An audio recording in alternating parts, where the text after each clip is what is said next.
Salut, alors ce matin je voulais te parler d'un sujet dont on parle pas beaucoup finalement au jardin. Et ce sujet c'est l'argent, parce que finalement le jardin ça reste un plaisir, c'est le plaisir de voir ses légumes pousser, de passer du temps dehors, c'est des découvertes tu vois, avec parfois c'est son lot d'échecs, c'est ses solutions. C'est aussi la connexion avec la terre, tu vois, j'adore moi mettre la terre les mains dans la terre, c'est nourrir son esprit, c'est passer du temps dehors, se détendre, c'est développer ses sens, tu vois, toucher les légumes, toucher les plantes, les sentir, les observer, parfois même les goûter si tu as de la chance d'avoir une belle récolte. Et c'est être heureux de ce qu'on fait, tu vois, c'est de voir un peu le résultat sous les yeux de ce que l'on fait tous les jours, et c'est hyper gratifiant.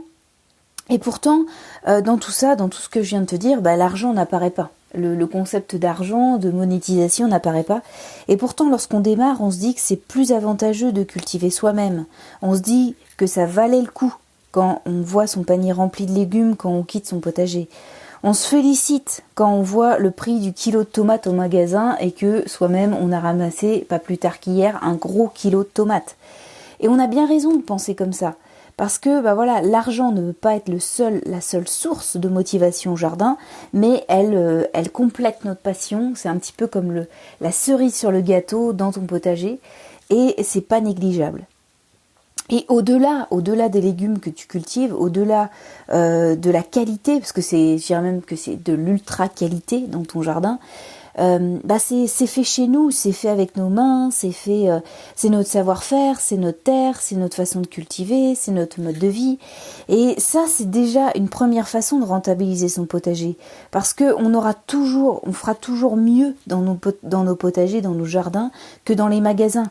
Parce que même si tu as peu de produits, même si tu as peu de légumes dans ton jardin, eh bien ça sera toujours intéressant, toujours avantageux de le faire soi-même.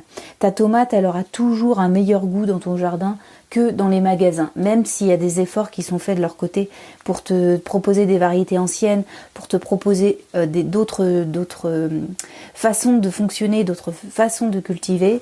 Eh bien, la tomate que tu auras dans ton jardin, tu sauras exactement d'où elle vient, comment elle a été cultivée et à quel moment la récolter. Et donc ça, c'est parfait, c'est de l'ultra qualité.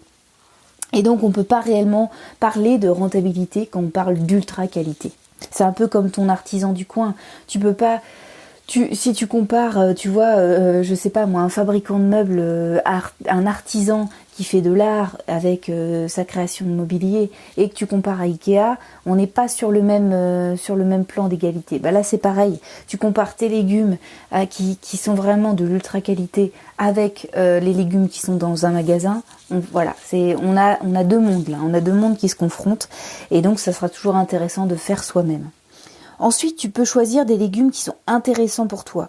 Donc moi, je calcule toujours un peu le ratio entre la difficulté de les cultiver moi-même, le prix au kilo, est-ce que ça vaut le coup également, et puis surtout ta consommation, si tu consommes beaucoup ce légume ou si tu le consommes peu.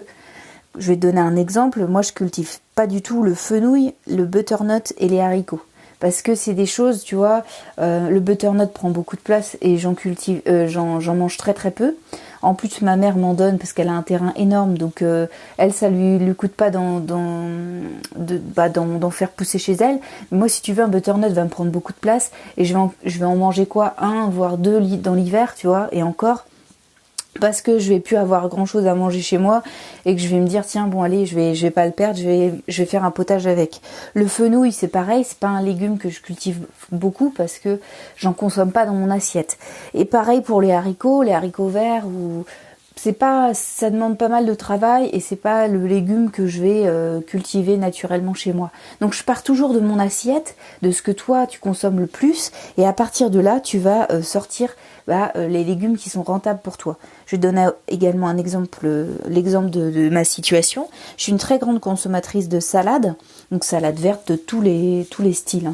Ça va être la laitue, ça va être la mâche, ça va être plein de choses. Et donc, si tu veux, une salade coûte 1,50 € dans le commerce. Et donc, moi, si je pouvais en faire cultiver, tu vois, 2 par semaine, voire au minimum, de toute façon, j'en consomme 1 par semaine.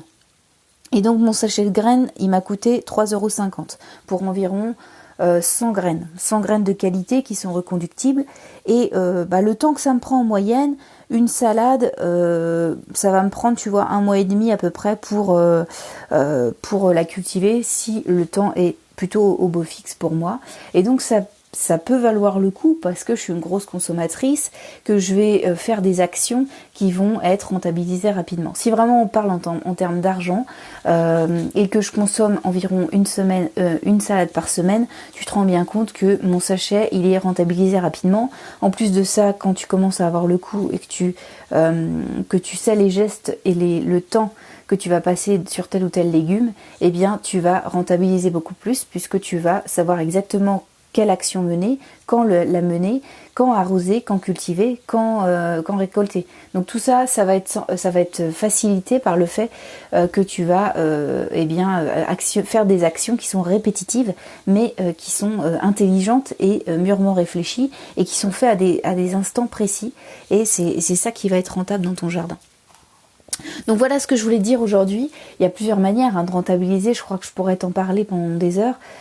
Si ça t'intéresse d'aller plus loin dans cet aspect un peu rentabilité, alors sans dénaturer le jardin, parce que au-delà de tout ça, c'est ce que je te disais, c'est vraiment une passion, le jardin, il faut que ça reste une passion. Néanmoins, si ta balance entre ce que tu dépenses dans ton jardin et ce que tu récoltes dans ton jardin est équivalente, eh bien t'auras réussi. Parce que le but, c'est pas d'avoir un gouffre financier dans son jardin, mais plutôt d'avoir une aide, un ami, un assistant, quelqu'un qui va te donner plus que qui ne va recevoir. Et donc c'est un petit peu l'aspect pécunier du jardin que je voulais te parler aujourd'hui. Voilà ce que j'avais à te dire. Bah écoute, moi je te retrouve demain pour un nouveau podcast. Si ça t'intéresse, bah écoute, tu likes, tu peux t'abonner également. Si tu veux aller plus loin dans l'aspect rentabilité et autres, je vais certainement sortir une formation prochainement sur le domaine.